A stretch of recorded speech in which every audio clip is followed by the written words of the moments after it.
নমস্কাৰ বন্ধুসকল। আমাৰ জুবিন দাৰ বিষয়লৈ কথা দুটামান কওঁ।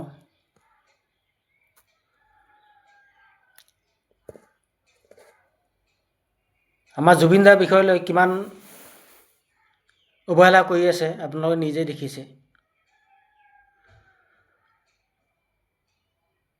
কাৰণ সিহঁতৰ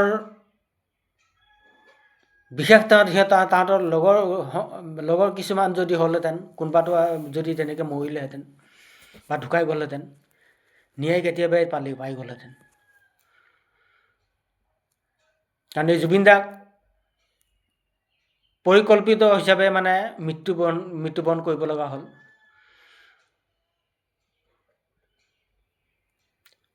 তো আপোনালোকে নিজে চিন্তা কৰি চাওক, আজি 6 মাহ পাৰ হৈ গ'ল, ইলেকশ্যন আহি গ'ল, ইলেকশ্যন সমাগত।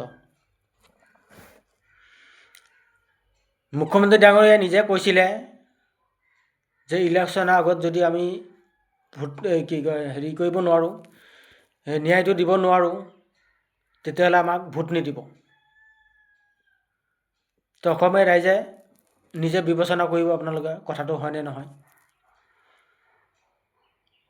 মুখ্যমন্ত্ৰী ডাঙৰীয়াই যে কথাটোকেইটা কৈছিলে, সেই কথা মতে প্ৰতিশ্ৰুতি মতে কাম কৰিলে নেকি?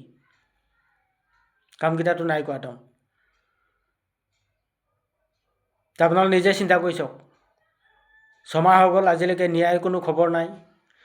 সমাধি ক্ষেত্ৰখনো ভালকৈ বনোৱা নাই তেওঁলোকে। কাৰণ এইটো অৱহেলা নহয় যদি আৰু কি? অৱহেলা কৰিছে। এইটো অৱহেলা কৰাৰ কাৰণে এনেকুৱা হৈছে। কাৰণ তেওঁলোকে তেওঁৰ ক্ষেত্ৰত কোনো কামেই নকৰে।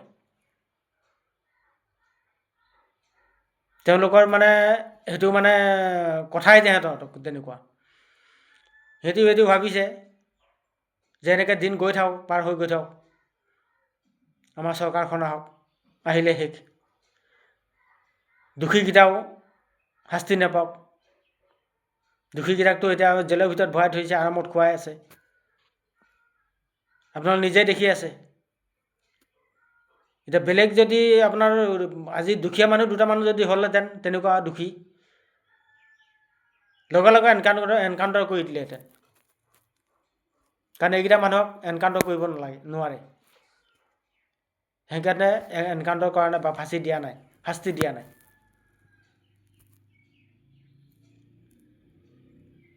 তো অসমবাসী ৰাইজে নিজে বিবেচনা কৰি চাওক।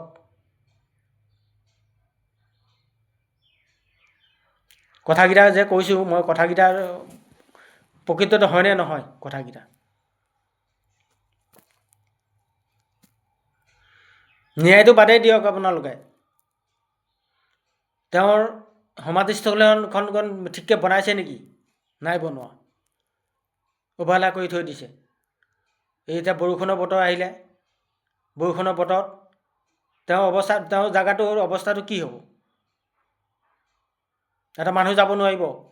মই ইয়াৰ ভিতৰত ভিডিঅ' কেইবাটাও বনালোঁ জুবিন দাৰ বিষয়লৈ। আজি আকৌ বনাব লগা হৈছে। এতিয়া বাৰিষা ছিজন আহি আছে, জেগাটোৰ অৱস্থাটো কি হ'ব? কোনো মানুহ যাব নোৱাৰিব তাত। তেওঁ আচলতে মেইন কথা হ'ল কি, এইখন চৰকাৰে ন্যায়টো নিদিয়ে। জুবিন দাই ন্যায় কেতিয়াও নিদিয়ে। এইখন চৰকাৰ থকালৈকে নিদিয়ে ন্যায়। সেইবাবে ভিডিঅ'টো বনালোঁ, আপোনালোকে বিবেচনা নিজে কৰিব। জয় অসম, জয় জুবিন দা।